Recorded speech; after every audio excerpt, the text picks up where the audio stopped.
Welcome to Virtual You, the radio program of self-exploration where the focus is on our capacity to live consciously and fully, integrating the wisdom of spirit with practical affairs of science, business, and culture. Virtual You, presented by Wisdom Radio. And now your host, Jeffrey Mishlove.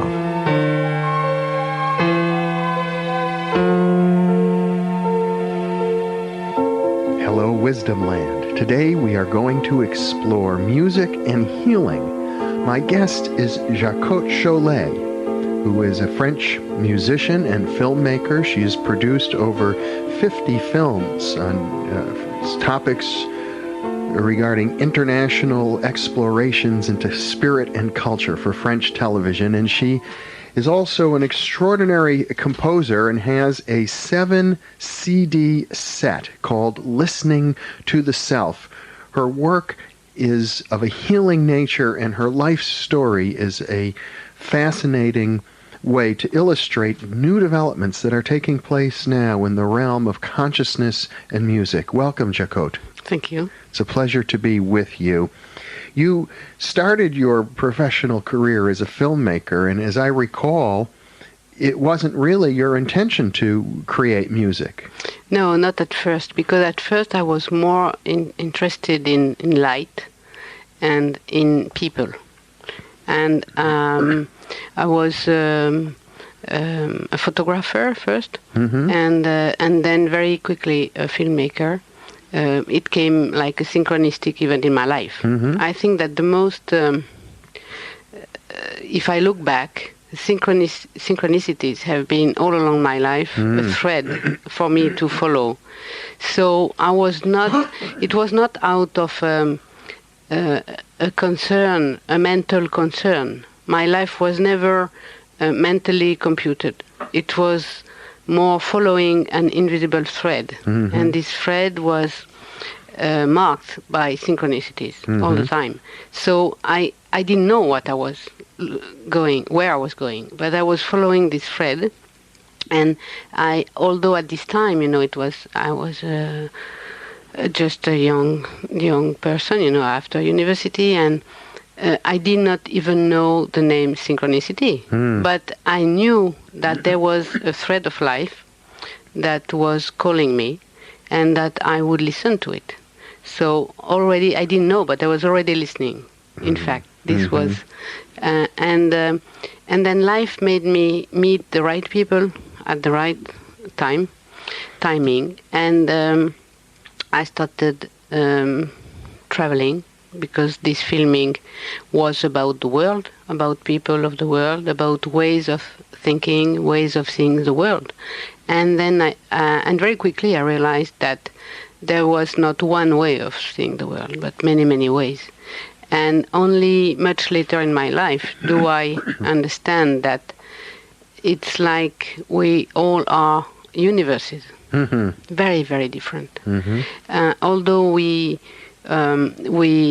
connect with each other and we communicate with the same words, they don't mean the same thing for us.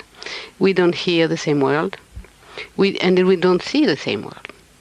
And so it was, this journey was gradually calling me to go further in this discovery of this, what now I know is self, but it's being, and now I know that this being, although we are embodying it very, very differently, not only among different cultures, but even in the same culture. At the same time, there's being is one thing. Is the self, and the self is one. Well, that's the fundamental truth of all world mysticism, which has been a great passion for you and the subject of many of your films. At some point, you felt an inner impulse to sort of shift from your filmmaking career towards a career of creating music, and you followed that. Yeah, because I was fascinated by all the people I met in the world, and I was asking them, what's the secret of life, what's beyond what we see. I think that in the beginning, watching the world and looking at it was more to discover what's behind what we cannot see. So even in the photography I was making, my photos were always very strange. They were always showing other aspects of reality that we don't see when we don't pay attention, or that we don't see because we look through already made glasses, the glasses of education. And then if you just stay still and open and listen, because you can listen with your eyes too. I think that's what I discovered. Listen to the world is an attitude. It's a general attitude. It's not only with ears. It's an attitude of respect, quieting yourself, and opening. So I was already looking, I think, for what I found much later, which was this. To get close and to get in touch with this mystery of the being. But when all these people that I met, I think I never met them for nothing. They all gave me like little pearls or little jewels. And when I say little, it doesn't mean it's small. It's just that each one was exquisite. And the people who were the subjects of your films. Yeah, it means, like for instance, but one of the person that was a real trigger for me, who was Krishnamurti, because he just sowed a little grain in me, a question. He said, "There's something beyond the mind there's another way of being with the world. There is a way to be in touch with reality, be in touch with what is." And he said also that we use only maybe 10% of our brain capacity. So then I was very much intrigued, and I was saying to myself, I will find the way to use the other parts of my brain, and or to use it in a different way. I mean, so although I didn't know how, I was always, pushed by this.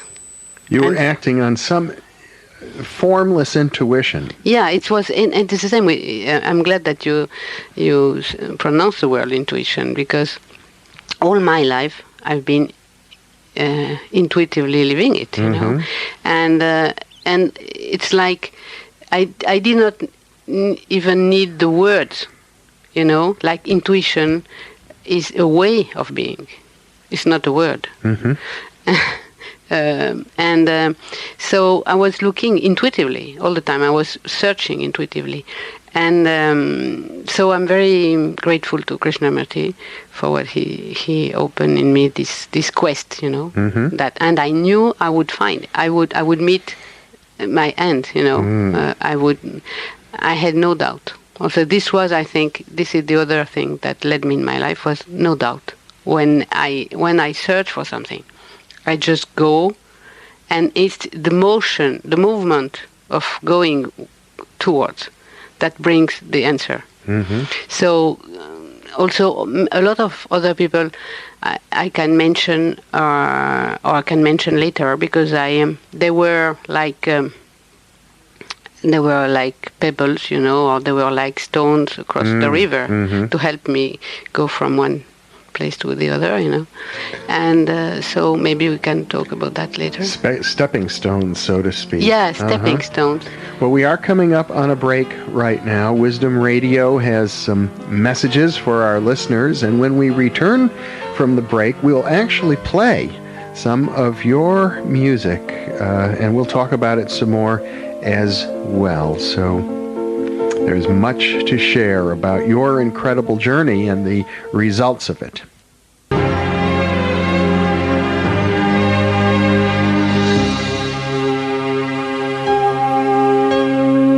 Welcome back to Virtual You. I'm your host, Jeffrey Mishlove, and my guest is Jacotte Chollet.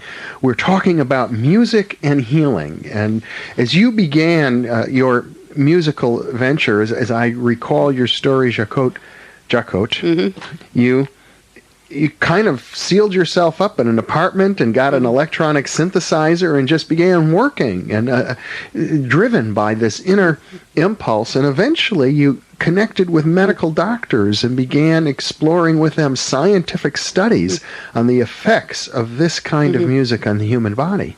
Yes, it was quite astonishing that one day. But it was not just one day. It's one day when you tell the story. But it took me a long time to allow me to jump into this new adventure after the filming one, which took me around the world and made me meet many wonderful people. I kind of suddenly started journeying inward inside myself. And firstly, as I did the first journeying around the world, I probably went several times around the world. I did in the same way, inside myself. But I had understood during the filming, that the sound was a very important conveyor of information, and that even in the film that we were showing on the TV, the soundtrack was much more important than it was acknowledged at the time. Were you creating soundtracks then? Yeah, I was. I was both with my husband. We were traveling together, and we were both producers, directors, and everything in the film. So your music started out in that context. Yeah. So I understood that the sound was much more important to get in touch with the inner core of people, even in the films, and that's why all civilization. I met a lot of old civilizations. Like I met people from India. I met from Tibetan people, Papua New Guinea, from Africa, but all their quest, toward the being, which is the same one all around the world, was through song. They all had some form of music. Yeah, they all knew that sound was a way to get in touch, to be in touch, in real touch with the self. And also there was all the oral tradition. At this time, there was no written, no writing, nothing. So people had to convey the information about their own quest through orality. And through this orality, it was not only the content of their story that was conveyed with the sound of their voice. It was also the level of clarity of their being, the level of truth of their being, and a lot of informations that have been left aside since we have discovered writing, and since we have put emphasis on written information. So, but in written information, we leave aside a lot of information, which sound carries, So when I started, at this time, there was another synchronicity in my life. It was like the synthesizers arrived on the market. They were already there, but they were kept, for certain people they were very expensive, and they were not available to everyone. Yeah. But suddenly they were there. So I understood that there was a new tool. It's like in every epoch, the musicians have been using the tools of their epoch. I'm sure that if Mozart was today, he would use synthesizer. Because so it's in tune. It's always in tune with the technology is always a way to get in tune with the needs and with the even if they are not known, the needs of a period. Well, now let's share some of your music with our listeners. We have a piece we'll play from the album called, or the CD called Creation.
We've been listening to the music of Jacotte Chollet.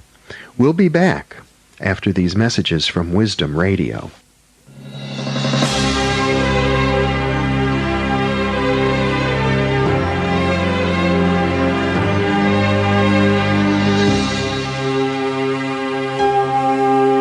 Welcome back once again to Virtual You. I'm your host, Jeffrey Mishlove.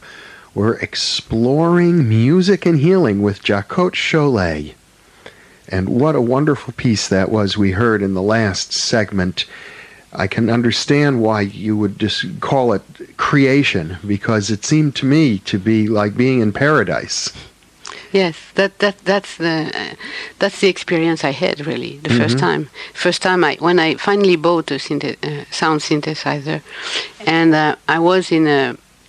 But before I buy it, I went to a shop in Paris, and I already knew a lot about synthesizer because I bought all the magazines about synthesizer, and I learned, and then finally I went, and I started to play. I had headphones on nobody could hear what I was doing. I was feeling very free, and I just started, to play, and play like a child.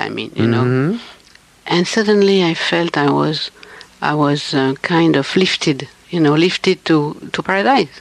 I was lifted to everything was so exquisite, and I had the first feeling I had was to be enveloped, to be wrapped in pleasure, pleasure of the sound that was enveloping me and bringing me, uplifting me to a place where there was no boundary, there was no separation anymore, no separation of any kind, and that I would feel my being was immense, and that between my being and the I don't know what, there was no difference. I was the whole thing, and then also to describe it, it was like I knew that I knew. It's like I knew everything about the synthesizer, everything about music, and it's like I was back in touch with the knowing that I had the feeling. I always had known this feeling. I always had known music, but I had forgotten. Well, that is amazing. I actually had an experience with one of the very first synthesizers built back in the 1970s, one of the early ones. I met the creator, a fellow named Don Buchla, who had the Buchla synthesizer. And he came over to my home in Berkeley one evening with this new machine of his, and I had no idea. It had wires. You had to take the wires in and out. And he said, let's jam. And we were playing together, creating sounds, although I didn't know the first thing about how to do it. So I can attest, at least to a novice, these are complex machines. They're not simple to operate. The music that we created was cacophonous completely. So something seems to have gifted you with a very graceful approach to create, to reproduce or simulate a heavenly experience. Yeah, but you see, I really had the feeling that I knew and that I had forgotten. Yeah. That I knew. And that your past life on a spaceship or something. I think that I've been told by different people that I've been doing, call it past life. I don't know if it's past or if it's on other life, other dimensions. Yeah, that's what I feel now. But I was told by people that I was a temple musician in Rajasthan and in also in islands. A little off Portugal, that maybe were Atlantis, or I don't know. That these islands have been sunk under the sea. I've been given information, but only afterwards. And I don't know. For me, experiencing with this music and with sound gives you a direct touch with reality, where there is no time. Because you totally forget about time. So I'm not sure it's in the past. I'm not sure that a realm outside of time might be a better way to phrase it. Yeah. Yeah, and I think that I just got back in touch with dimensions that. And what I did later was kind of bring back all the dimensions. That's why this music is called multi-dimensional music. Mm-hmm. And it kind of opened me to the reality that we are living not only on the physical world, we are living on many dimensions at the same time. Mm-hmm. And what I've been doing, in fact, for 15 years now, because I started actually the first time in 1984, was to bring back all these dimensions together so that I can be myself in the physical world, but I can be myself in the other levels too. Simultaneously. Yeah. Mm-hmm. And in this way, I think that I can get rid of,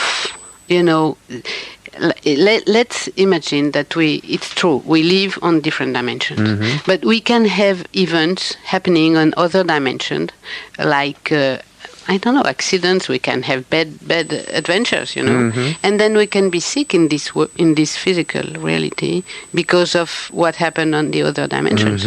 So one way, what I discovered that bringing all, it's like aligning, aligning ourselves. So it sounds as if I can paraphrase, what you're suggesting is that by bringing into physical reality through the music, healing energy, it comes from other dimensions and then actually creates wellness here on the physical plane. Yes, because I have discovered that later on when I've taped this music, and then a whole new adventure, opened, that I had people listen to it, and a lot of strange happenings happen with this music when people were listening to it.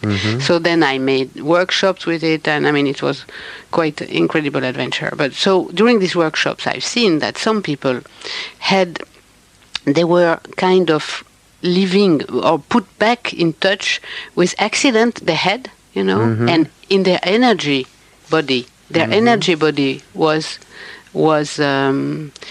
injured. Yes. And they had physical problems in this life that they could never find why, the reason why. Yes. And during the workshop, listening, very deeply listening to this music, they would be put back in touch with the event that created their disease, Perhaps a past life memory. Yeah, and they were reliving, and while they were reliving it, re-experiencing it, was a way to get back in touch with the energy that had been damaged, and to bring that energy back consciously.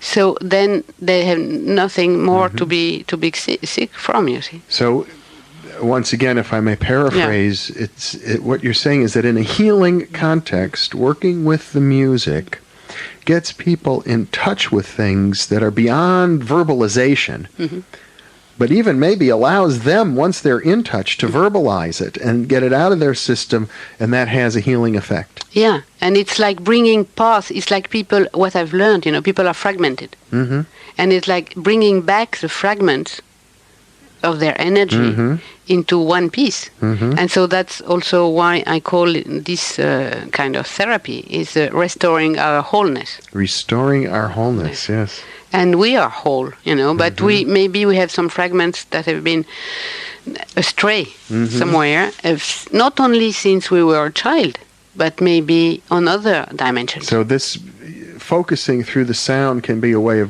calling home those fragments, those lost parts of ourself. Sometimes that sort of work is referred to as soul retrieval. Because it's a good way of saying it. In the shamanistic traditions, but it's very close to the shamanistic tradition what's been doing, and I also been said by people that I was a shaman also in other other dimensions. But I think that what after 15 years of doing that, now I know that this music helps people to be their own shaman. We can be our own shaman of ourselves. We will return with Jacotte Chollet after these messages from Wisdom Radio, and we'll return with more of her music as well.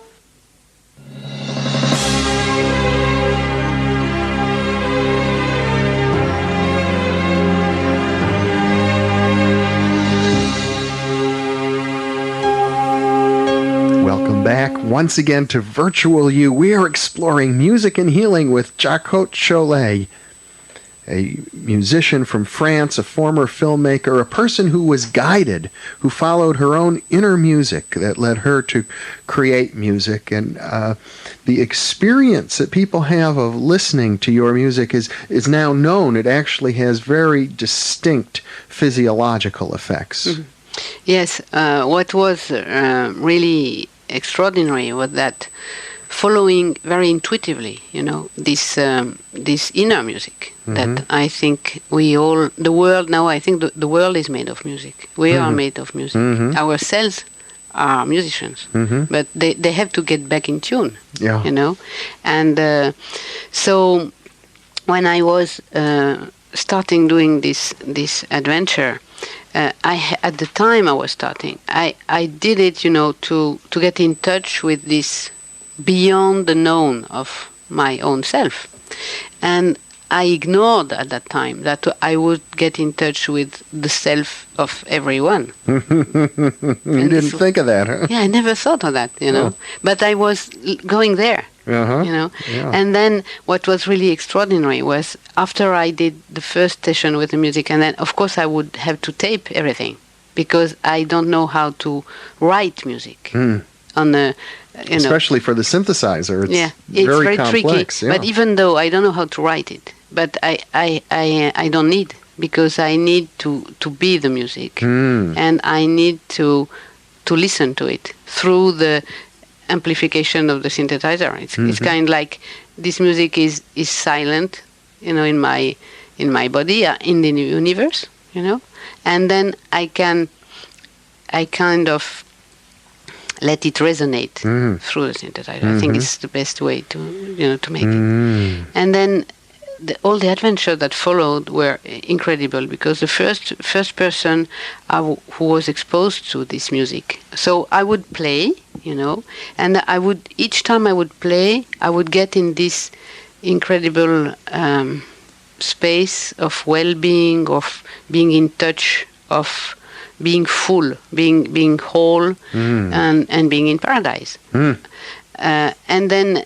so I would tape everything. But what I had to learn first was to keep my feet on the ground, to keep my body grounded. I can imagine that can be a little tricky when you're soaring in the heavens with this music. Yeah, so I had to learn that, because in my first attempt, I would lose my body awareness, and then at the end I would hear the tape, that it was the end of the tape, and maybe it was 48. I had tapes at this time. The length was 48 minutes, and I forgot about time so much that it was the end of the tape. And for me, maybe it was, in my experience, it was like 2 minutes. So I had to learn. And I think this is a big part of the therapy. I had to learn to be with my heart in the heaven, but with my feet on the ground, and my head in the stars. It's a wonderful lesson for everybody. Yeah, but it was in this way. What I was doing it, I had no choice, because I want to bring back this music. It's like bring it back or hear it. So I have to manage. Yes.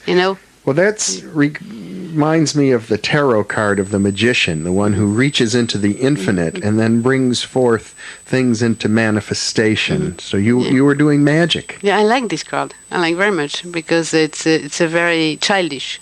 Also, it's when you say play music, it's play, and that's what we forget very often with words. Only poets, I think, really play with words. Well, soon we'll play another piece to close out this segment for our listeners. Do you want to say anything about it before we put it on?